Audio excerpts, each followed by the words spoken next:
misalkan dibahas mengenai apa, mengenai di Myanmar gitu, nggak ada. Jadi memang uh, Guterres ini sebagai orang yang sudah ditanam ya Ditanam, ditanam dari sisi, ditanam kalau benar-benar. kita bicara intelijen ya, ditanam gitu istilahnya kalau Pak Ponto bilang. Ditanam di PBB dari sejak lama. Jadi sekarang mereka sudah panen orang-orang sebelah ini. Dipersiapkan untuk hari H. Dan akhirnya ya tadi ya pembahasannya di awal tadi ya, perlu bertahun-tahun untuk membuat Iran menjadi negara nuklir. Hanya 12 hari saja dimusnahkan oleh Israel. Perlu bertahun-tahun ya. Dari 2005 sampai 2025 Hamas mempersiapkan seluruh dunia untuk menyerang Israel. Ternyata musnah begitu aja selesai sampai dengan hari ini. Dan bahkan tadi akhirnya rakyatnya Gaza malah menyambut IDF itu ya.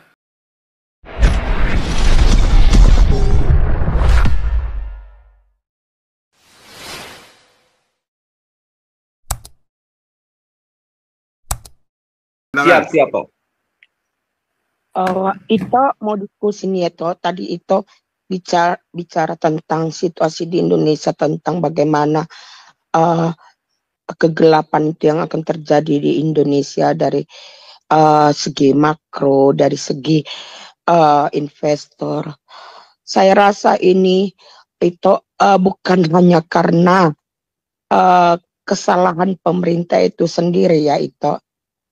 Kita lihat satu pemerintah itu kuat dikarenakan daripada pajak pendapatan negaranya stabil. Kenapa pajak pendapatan negaranya stabil?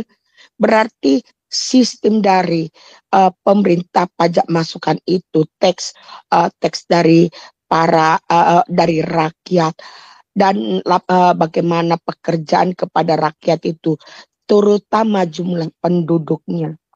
Kita lihat yang paling penting itu jumlah penduduk kita. Dulu saya masih 130 juta jiwa, ya. Waktu kuliah, sekarang sudah 275 lebih.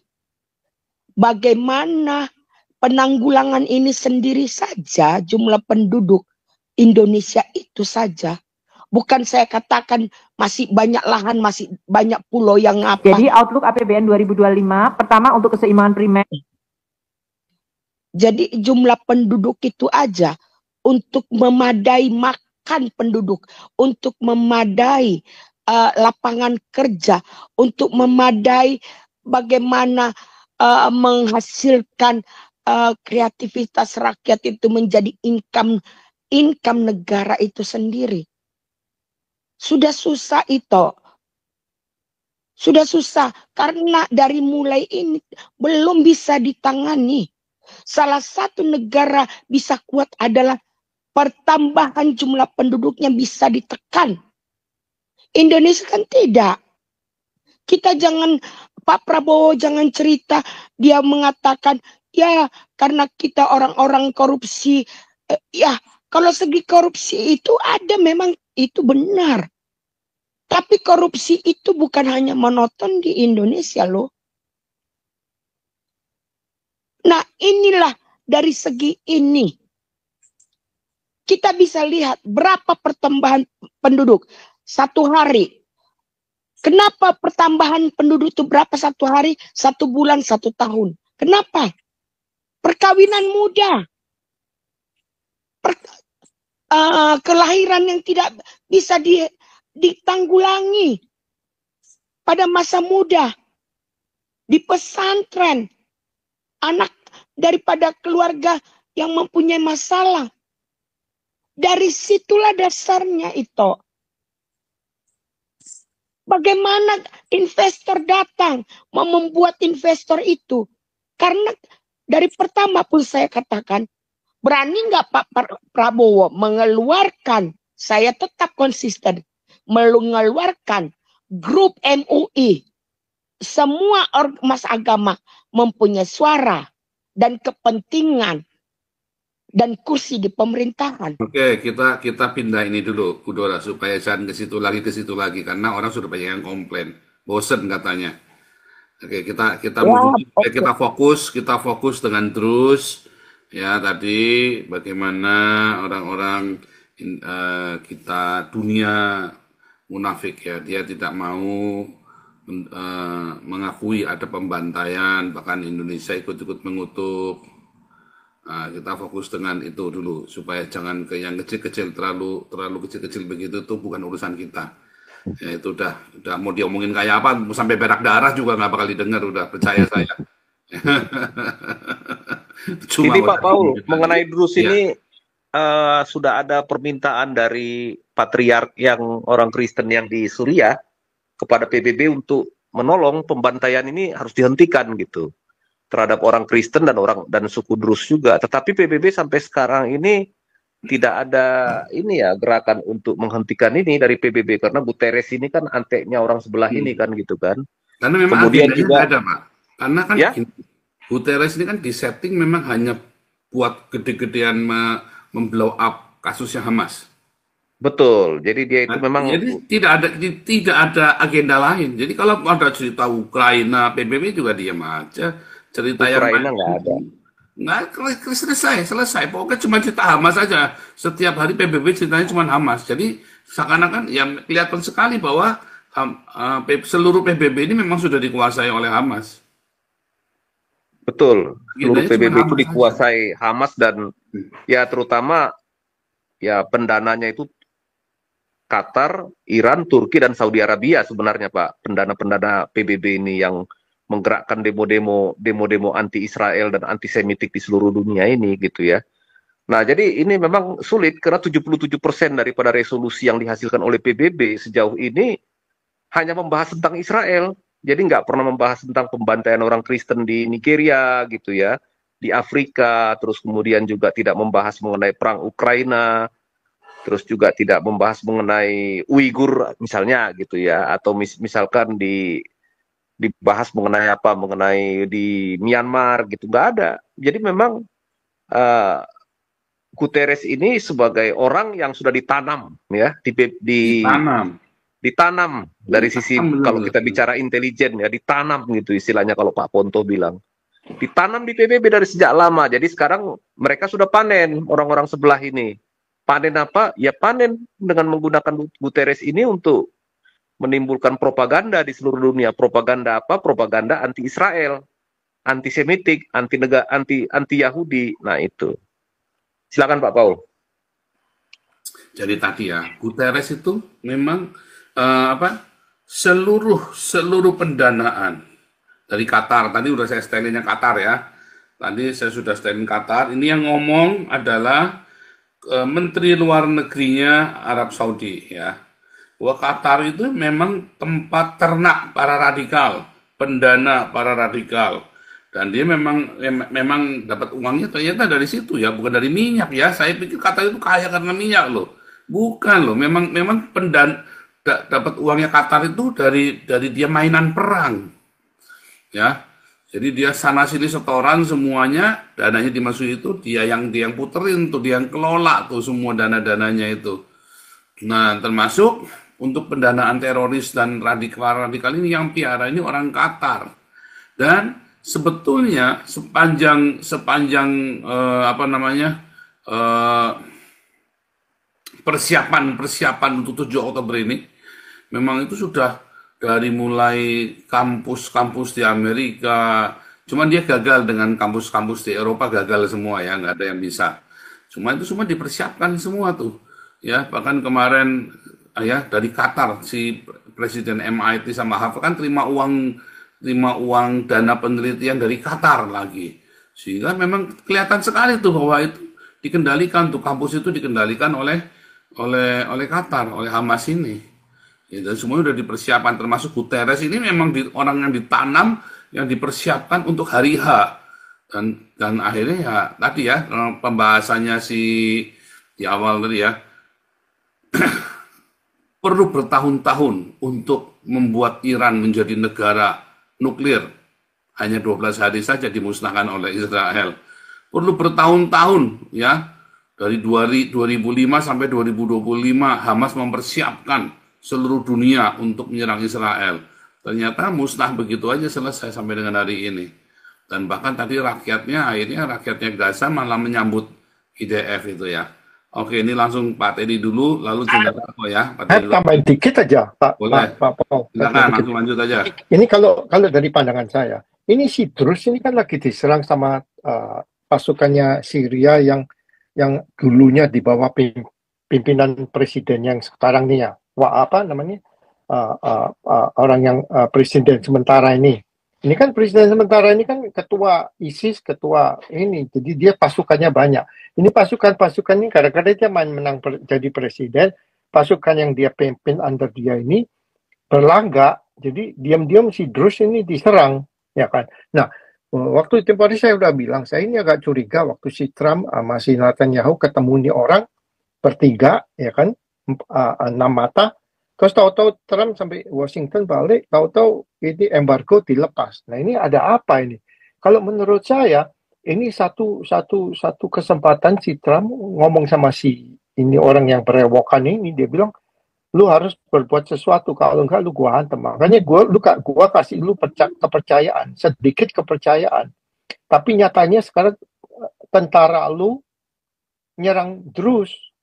Nah, ini satu hari ini nggak tahu kapan ya, berapa in the next few days ini bakalan Presiden Trump bakalan neken nih orang.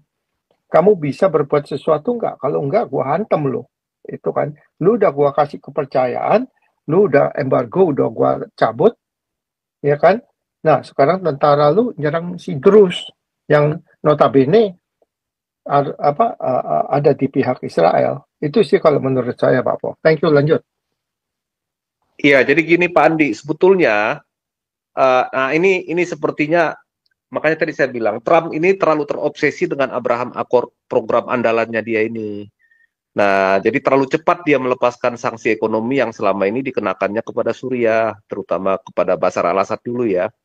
Yang terjadi sekarang ketika sanksi ekonomi itu sudah dibicarakan akan dicabut, ini besar kepala ini orang ini, si Al-Jolani ini, dia pikir dia sudah bebas. Dia suruhlah proksinya banyak, ISIS proksinya, Al-Nusra juga, belum lagi Al-Qaeda, belum lagi ya HTS lah ya pasukan utamanya. Dia pikir dengan cara menggunakan proksi ini, nanti dia nyusul dengan pasukan resmi. Nah nanti Drus ini, pasukan resmi ini bukan untuk mencegah pertempuran, membantu para teroris ini, para jihadis ini untuk membantai Drus dan orang-orang Kristen yang ada di selatan Suriah. Nah, kira-kira seperti itu. Jadi si Al-Jolani ini menggunakan proksi juga. Proksinya siapa? Ya proksinya ya suku Beduin ini. Tetapi ya untung saja Israel kemarin itu langsung mengambil tindakan, ya. Kena mental dia jadinya Al-Jolani, dan kemudian Amerika tersentak. Kan? Ini gimana ini, baru aja sanksi ekonomi dicabut udah langsung begini kan gitu kan. Ya mudah-mudahan kalau dia memang tidak bisa menghentikan pembantaian terhadap minoritas di Suriah, baik itu Drus, orang Kristen, orang Alawit, ya dia harus diturunkan. Amerika nggak perlu kasih dia pencabutan sanksi ekonomi, harus kena sanksi itu Pak gitu. Nah cuman ya kita lihat, ya kadang-kadang Trump juga ya terpaksa bernegosiasi karena pengaruh Saudi juga. Sebetulnya kalau saya melihat masalah Sandra itu gampang. Suruh aja pemerintah Qatar tangkap itu petinggi-petinggi Hamas yang ada di Qatar. Selesai itu pasti dilepas. Tapi kenapa? Ya Amerika punya kepentingan juga. Dia nggak berani keras terhadap Qatar juga. Karena apa? Pangkalan militer Amerika terbesar di Timur Tengah ada di Qatar. Persoalannya di situ Pak Andi. Silakan Pak. Kan yang enggak tadi yang Pak Paul putar itu Menteri Luar Negerinya Saudi Arabia itu menekan Qatar juga kan. Dia sendiri bilang. Jadi biarin si Arab ini menekan Arab. Itu. Jadi kita Barat ini jangan sampai ikut campur. Kalau bisa mereka Arab meneguri Arab, ya kan? Nah, sekarang balik lagi ke Al-Jalani ini. Dia punya movement, dia punya serdadu ini kan dulu ceritanya itu tujuannya kan melawan si Assad. Nah, sekarang si Assad udah keluar, dia naik, ya itu. Makanya saya bilang tempo hari penarikan si Trump ini terlalu tergesa-gesa, ya kan? Melepaskan embargo ini terlalu immature lah maksudnya. ya kan? Jadi dia sekarang orang Jawa bilang ini ngelama, jadi dia gede-gede kepala, dia pikir ini gini, jadi dia pakai proksi-proksinya ini untuk mengatakan si terus. Nah, tenang aja, nanti kira-kira seminggu ada 2 minggu lagi si Trump buka suara, kasih jalani ini, bilang lu jangan macem-macem lu, you have to stop. Otherwise gua habisin lu. Itu aja sih. Memang ini kayak orang main catur lah. Kita kasih dia umpan sedikit, dia berlonjak, kan kepala gede berlonjak, kita hantam. Itu aja sih kalau menurut saya. Lanjut Ya, yang lain. satu si Al-Jolani ini sebetulnya dia tidak punya kemampuan pengendalian terhadap seluruh pasukan liar atau pasukan jihadis yang ada di Suriah ini. Itu satu, dia nggak punya kontrol yang luas gitu ya. Oh, Artinya dia tidak bisa mengendalikan semuanya.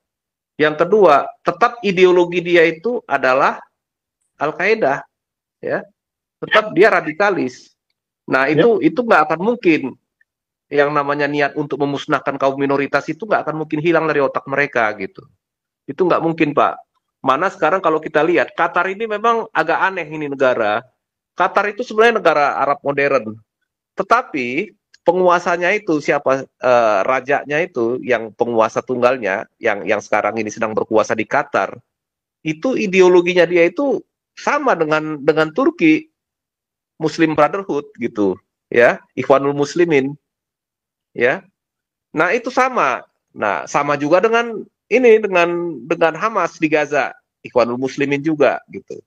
Jadi ini sebetulnya heran kita melihatnya gitu. Orang memuja-muji Qatar sebagai negara Arab yang paling maju, paling moderat. Justru di sini dia itu tetap ini negara yang sebetulnya ya bisa lebih kejam dari Iran sebetulnya gitu. Sama lah paling tidak gitu ya. Sama-sama mau menegakkan hukum tertentu gitu ya. Tapi ya Amerika tetap terpaksa merangkul dia karena memang situasinya ya ada pangkalan Amerika itu, dan Amerika juga tidak berani tegas juga terhadap Qatar. Sebetulnya kuncinya perang ini bisa cepat selesai kalau seluruh petinggi Hamas yang ada di Qatar ditangkapin. Nah, tapi kan nggak bisa gitu kan. Nah, karena inilah permainan politik luar ini ya. Saudi bermain, Turki main juga di sini, terus kemudian juga Amerika punya kepentingan, di satu sisi juga Turki dan Qatar ini juga sekutunya Amerika juga kan gitu kan. Israel juga sekutunya Amerika. Makanya ini apa namanya ya? Kalau kita bilang tidur di satu kamar dan tempat tidur yang sama, tetapi ini diam-diam ini saling tusuk ini semuanya ini gitu ya. Nah, di satu sisi Israel harus mempertahankan eksistensinya dari pemusnahan gitu ya. Ah, itu dia. Silakan Pak. Jadi kayak ompong, Ya. balik lagi. Soalnya you have to understand, si Jalani ini dia waktu memimpin tentara itu semua freedom fighter. Jadi nggak satu maksudnya tentara yang terorganize. Semua itu freedom fighter, ya kan? Nah, sekarang freedom fighter ini kan dari banyak suku-suku. Nah, ini mereka udah mulai bergerak gitu. Jadi dia bisa ngontrol nggak? Kalau menurut saya sih nggak bisa. Nggak bisa, Pak, nggak bisa. Dia nggak punya kontrol yang kuat terhadap freedom fighters ini. Iya, jadi bukan quote and quote tentara, formalitas tentara gitu kan, ada subordination. Ini freedom fighter, semua orang bisa angkat senjata perang itu aja. Jadi gimana kontrolnya? Formalitas Kita tentaranya itu yang dari HTS itu, Hayat Tahrir Al-Syam itu yang menjadi tentara intinya dia sekarang. Tetapi ya, majority kalau kan kita ISIS lihat juga. Majority kan itu dia. Iya. Majority Jadi ISIS memang juga. sulit, Pak. Jadi sulit Sulit. juga kalau untuk diatasin masalah konflik di Suriah ini. Nah, di satu sisi orang Druze itu sebetulnya ya dia itu sebenarnya begini, yang menjadi warga negara Israel dia akan setia kepada Israel. Nah, suku Druze yang dulu banyak juga ada di dalam tentaranya Assad gitu ya, tentaranya Bashar al-Assad. Kenapa? Karena mereka merasa tinggal di wilayah Suriah, mengabdi menjadi tentara Suriah, dan mereka akan loyal gitu terhadap tentara Suriah gitu, terhadap ini pemimpin negara Suriah. Jadi ada sedikit ini ya, uniknya ini suku Druze ini, dia akan menjunjung tinggi dan setia kepada pimpinan negara di mana dia tempat tinggal gitu ya. Jadi Druze juga tidak satu suara juga dalam soal menyikapi mereka sebagai satu bangsa, karena sebagian ada yang memang sudah betah dengan Israel. Sebagian lagi juga mungkin dia merasa tanah Suriah itu adalah tanah kelahiran mereka. Nah inilah kalau misalkan Israel juga masuk terlalu jauh, misalkan aneksasi Druze, nggak mungkin juga Pak.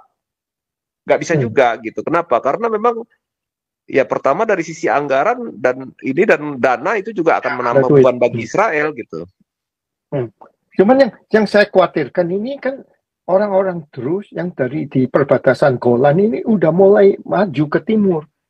Itu pagar pembatasan udah dijebol. Mereka mau membantu Druze yang di daratan Syria. Ini ke satu yang membahayakan. Kedua, si Erdogan ini udah mulai ngomong, mulai ikut campur tangan nih si Erdogan. Nah ini takutnya bisa meluas. Itu aja sih. Ya karena HTS ini kan proksinya Erdogan. Makanya tambah ruwet. Kan proksinya Erdogan. Jadi memang bagaimanapun Erdogan ini, dia kan mereka ini wajahnya 1000 Pak. Sebagian setia Amerika gitu ya. Di sisi yang lain dia juga mau mewujudkan cita-citanya mendirikan ideologi utamanya Muslim Brotherhood ini kan gitu kan. Nah jadi di satu sisi dia juga punya masalah juga dengan Kurdi gitu ya di utara gitu ya. Jadi Suriah ini sebetulnya memang rumit karena memang bukan dari satu bangsa gitu ya. Dari berbagai suku-suku.